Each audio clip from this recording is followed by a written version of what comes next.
కోసం నిరంతరం తప్పించి రాష్ట్ర ఏర్పాటులో కీలక భూమిక పోషించిన రాజకీయ దురంధరుడు స్వర్గీయ సూదిని జైపాల్ రెడ్డి 5వ వర్ధంతి సందర్భంగా ముఖ్యమంత్రి రేవంత్ రెడ్డి ఆ మహనీయుడికి ఘన నివాళులు అర్పించారు.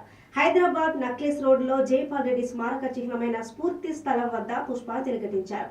పాలమూరు పల్లె నుండి ఢిల్లీ దాకా ఎదిగిన తెలుగు రాజకీయవేత్తగా విలువల వైతాళికుడిగా జైపాల్ రెడ్డి కలకాలం గుర్తుండిపోతారని సీఎం రేవంత్ రెడ్డి కొనియాడారు.